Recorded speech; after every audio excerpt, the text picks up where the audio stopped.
You might have heard location, location, location. In fact, you've probably come across it if you work in stuff like real estate or pretty much any type of brick and mortar, small business or anything like that, then you've definitely heard location, location, location. At least that's how they say it. That's how they use the term in English. And I remember in the 90s, actually, for a while when the dot-com stuff was happening, everyone said, oh, now it's changed to website, website, website, which isn't nearly as catchy. But now it's specialization, specialization, specialization, which not only is more catchy, but in post-COVID, it's definitely true.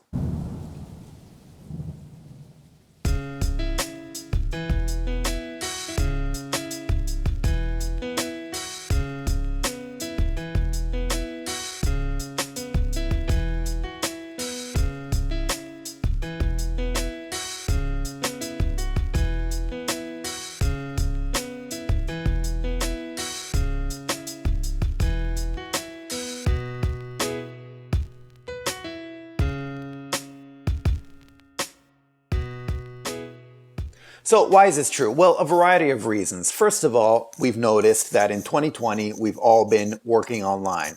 And so what does this mean for our clients, for our prospective clients? This means that they need to find translators online. By the way, this pertains to any type of freelancer, I think any type of entrepreneur pretty much, because people can find anyone they need online, which means that they aren't relying on someone in their metro area or in their general region. It used to be that if someone needed a translation or any other type of service, they could kind of go through their Rolodex or see who they met last week at the Chamber of Commerce meeting or at some other networking event, or who they know, or maybe someone they do business knows someone else or something like that. And it was all very local and very contained. But now more and more it's been expanding, and all these companies are getting a lot more used to hiring people online, hiring people from all different places, not only outside their city, but outside their region, outside their country, outside their continent. And now that they've had experience with it, not only finding people, hiring them, but paying them as well, then they get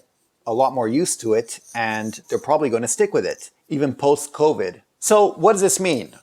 This basically means that they will be able to hire people all over the world. So all of a sudden, you're not just the English to Spanish translator to go to within your region, but you're one of the millions of English to Spanish translators all over the world that people can go to. And at this point, you need to make yourself known. How do you do that? Well, that's where specialization comes in. You specialize, specialize, specialize, and that way you're known not as an English to Spanish translator, but as an English to Spanish translator who specializes in registry of commerce entries, I don't know, or in PlayStation games, or something like that. And in general, the more you specialize, the better it is. Now, you might think this is narrowing down your possibilities, because if I say I'm specialized in PlayStation games and someone needs Nintendo Wii games, then they might not hire me. I mean, they could hire you anyway. Just because it's not your top specialization, it can still be one of your other specializations. But the fact is, over time, this will be more than compensated with you being known as the top person in the world as for PlayStation translations or whatever it might be. Because the idea is, over time, since people from all over the world will be hiring you, this means that you will garner a reputation all over the world. And if you can specialize enough to be the best in the world at what you do, then that's a really good thing. So if you specialize in only translating PlayStation games, and you make a name for yourself that way, and everyone who deals with PlayStation games knows they need to hire you, then guess what? Chances are Sony might even find out, and they might hear that you're the person to hire because you're the expert on PlayStation games. But regardless, anyone else who's dealing with PlayStation games or things similar to that will know that you're the person to hire. Now, PlayStation games is probably not the best example because PlayStation is a company owned by Sony. But if you can narrow it down to maybe MMORPG, I don't know why I'm sticking to video games. I really don't know much about video games. But registry of commerce entries, or I don't know, history books, or something very specialized. In fact, not just history books, but history books about American history. And in fact, not only that, but history books about American history during the Civil War, say. Then if you can specialize that much and you can gain a reputation for being the best in the world at that, then in this new post-COVID world where everyone's doing stuff online, you're in a very good position. You can put that, in fact, on your LinkedIn and all your online profiles. You can be like top person in the world at whatever translations. And here's the thing, chances are you will be. Because the good thing about specializing for you is that the more you do translations you're specialized in, the better you'll get at them. All the translations you do will be very, very similar to each other because they'll all be in a very narrow topic, which means you'll start getting very used to these types of translations and all the different intricacies and changes there can be. Rather than doing a broad scope of translations, you'll become such an expert in this specialization that you'll become extremely good at it, better than anyone else. You'll also become extremely fast at it. And this is something that very often we forget as translators. But if you can usually translate 1,500, 2,000 words a day, but you're specialized now and you only concentrate on what you're really good at and you can crank out these translations very quickly, suddenly you can translate about 4,000, 5,000 words a day or whatever it might be. And this means you can earn more money per day. And this is a very good thing to have.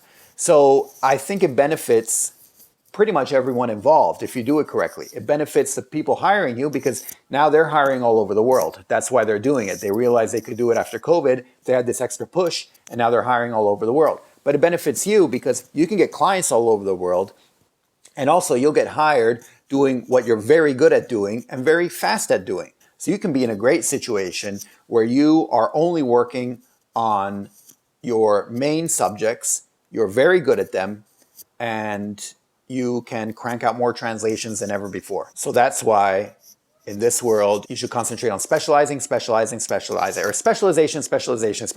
There. That way it sort of rhymes with location. So my question to you right now is, what do you translate the best? What do you translate the most? What do you most like translating? These three things.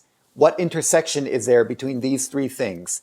That intersection, that's your specialization. Now look, it might not happen right away, but this is something you can definitely work toward. And so always bear this in mind, have it in the back of your mind as you're performing your translations. Try to specialize so you can be the top in the world at what you do.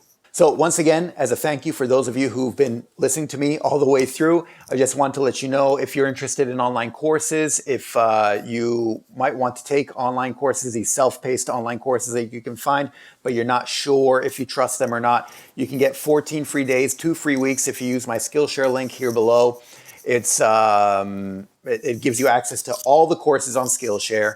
And you can try them out for 2 weeks, and after 2 weeks, you can decide to cancel it if you don't want it anymore, or you can decide to continue with it. Either way.